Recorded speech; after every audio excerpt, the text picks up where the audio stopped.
समस्तीपुर जिले में हमारा दोस्त शाहिद यूपीएससी लेकर यूपीएससी पास करने वाला शाहिद ऑफिसर। आपको देखकर हम शक कर सकते हैं कि आप मुसलमान हैं या नहीं।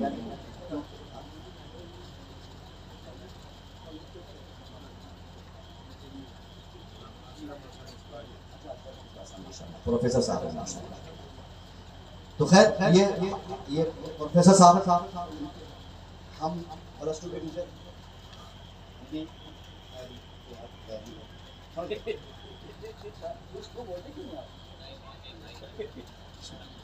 हम अपनी बात नहीं करते, मतलब शाहिद रजा की बात इसलिए हम कर रहे हैं कि आपका ज़हन साफ हो। आपने एक दिमाग में बिठा लिया कि हमारा बेटा पढ़ेगा तो कामयाब नहीं होगा।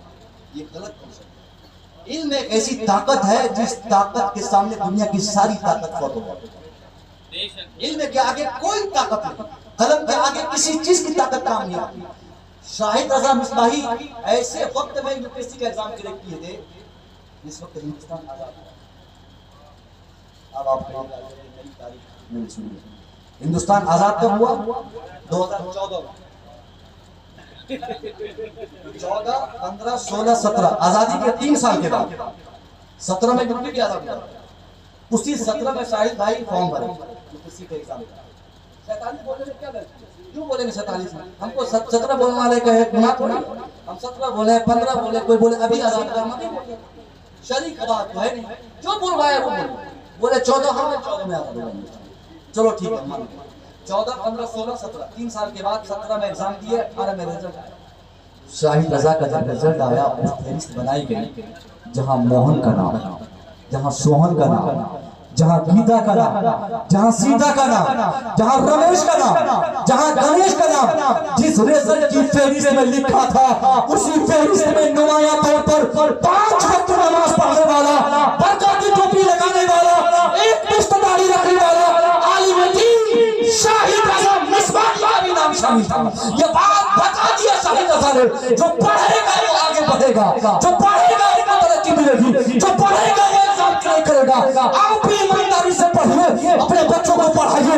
दुनिया के किसी हाकिम की कुर्सी में वो ताकत नहीं जो आपके बच्चों की मेहनत करने के बाद किसी कंपटीशन में वो बैठे और वो हाकिम आपके बच्चों के नॉलेज को दबा दे, उसके इल्म की ताकत को दबा दे, उसको कमजोर कर दे। नहीं, जो पढ़ेगा वो आगे बढ़ेगा, हुकूमत चाहे जालिम की हो या जालिम की हो।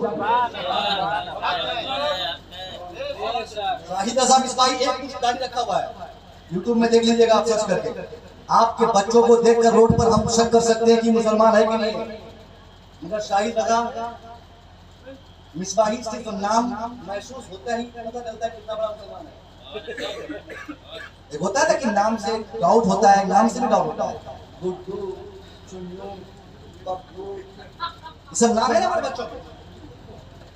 हमारे ड्राइवर साहब का 2 लड़कों का भी नाम ये है।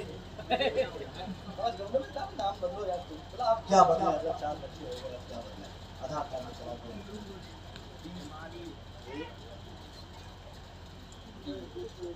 यही सब हमारे बच्चों को नाम तो नाम से शक होता है, मगर शाहिद रजा का ओरिजिनल नाम शाहिद रजा मिसबाही। आप नाम भी और चेहरे देखिए माशाल्लाह, बरकाती टोपी लगा के ऑफिस में रहते हैं।